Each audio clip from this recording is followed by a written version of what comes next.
បេសកកម្ម Artemis 2 ខិតជិតដល់ផ្នែកម្ខាងទៀតនៃព្រះច័ន្ទអវកាសយាននឹកទាំង4រូបនៃបេសកកម្ម Artemis 2 បានចាក់ចេញពីគន្លងផែនដីហើយបន្ទាប់ពីយានអវកាស Orion របស់ពួកគេបានបញ្ឆេះម៉ាស៊ីនមេឃជាលើកចុងក្រោយដើម្បីរុញច្រានឆ្ពោះទៅកាន់ព្រះច័ន្ទលោកស្រីបណ្ឌិត Lori Glasses នៃអង្គការ NASA បានមានប្រសាសន៍ថាការបញ្ឆេះម៉ាស៊ីនដែលមានរយៈពេល5នាទីនិង55វិនាទីដែលត្រូវបានគេស្គាល់ថាជា Translunar Injection បានប្រព្រឹត្តទៅយ៉ាងល្អឥតខ្ចោះចេញពីក្នុងយាន Orion អវកាសយានិកសញ្ជាតិកាណាដាលោក Jeremy Hansen បាននិយាយថាក្រុមការងារមានអារម្មណ៍ល្អណាស់នៅទីនោះក្នុងដំណើរឆ្ពោះទៅកាន់ព្រះច័ន្ទបច្ចុប្បន្ន Artemis 2 កំពុងស្ថិតនៅលើគន្លងរាងរង្វង់ដែលនឹងនាំក្រុមការងារទៅជុំវិញផ្នែកម្ខាងទៀតនៃព្រះច័ន្ទរួចត្រឡប់មកវិញនេះគឺជាលើកដំបូងបង្អស់ចាប់តាំងពីឆ្នាំ1972ដែលមនុស្សជាតិបានធ្វើដំណើរចេញក្រៅគន្លងផែនដីតាមរយៈការផ្សាយបន្តផ្ទាល់ពីយាន Orion រូបភាពផែនដីកំពុងរួមតូចទៅជាបណ្ដើខណៈដែលយានអវកាសកាន់តែធ្វើដំណើរជ្រៅទៅក្នុងទីអវកាសលោក Hansen ដែលជាជនជាតិដំបូងមិនមែនអាមេរិកដែលបានធ្វើដំណើរទៅកាន់ព្រះច័ន្ទបានប្រាប់មជ្ឈមណ្ឌលបញ្ជាបេសកកម្មរបស់ NASA ថាក្រុមការងារមានអារម្មណ៍យ៉ាងច្បាស់ពីធម៌ពលរបស់អ្នកដែលបានតស៊ូនិងខិតខំប្រឹងប្រែងយ៉ាងខ្លាំងលើបេសកកម្មនេះលោកបានបន្តថាមនុស្សជាតិបានបង្ហាញម្ដងទៀតនៅអ្វីដែលយើងអាចធ្វើបានវាគឺជាក្តីសង្ឃឹមសម្រាប់អនាគតរបស់អ្នកទាំងអស់គ្នា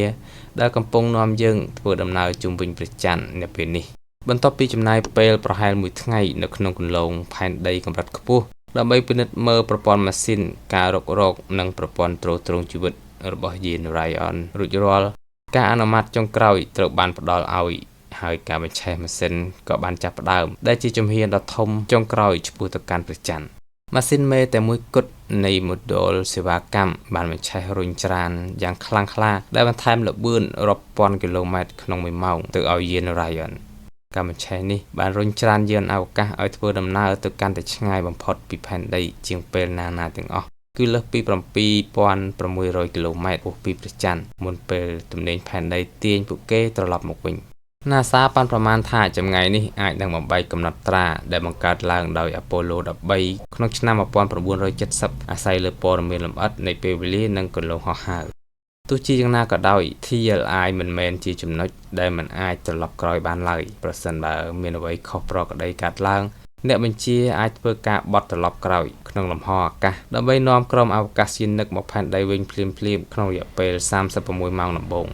ខណៈដែល Orion ហោះចូលទៅក្នុងលំហអវកាសដ៏ជ្រៅទិដ្ឋភាពតាមបង្អួចនឹងកាន់តែអស្ចារ្យផែនដីនឹងរួមតូចទៅជាក្របឃ្លីពណ៌ខៀវនិងសដ៏តូចមួយនៅពីក្រោយពួកគេខណៈដែលព្រះច័ន្ទនឹងរីកធំឡើងពីបន្ទះពន្លឺទៅជាពិភពដែលមានរណ្ដៅយ៉ាងច្រើនពេញក្នុងកញ្ចក់បង្អួចនៅថ្ងៃទី6នៃបេសកកម្មនៅពេលដែល Orion ធ្វើដំណើរហួសពីព្រះច័ន្ទអវកាសយានិកនឹងបានឃើញសូរ្យគ្រាសពេញវង់ព្រះច័ន្ទនឹងរំកិលទៅចំពីមុខព្រះអាទិត្យដោយបានបិទបាំងពន្លឺទាំងស្រុងនិងបង្ហាញឲ្យឃើញនៅរស្មីព័ទ្ធជុំវិញដែលធម្មតាមិនអាចមើលឃើញខណៈដែលផែនដីស្ថិតនៅម្ខាងទៀត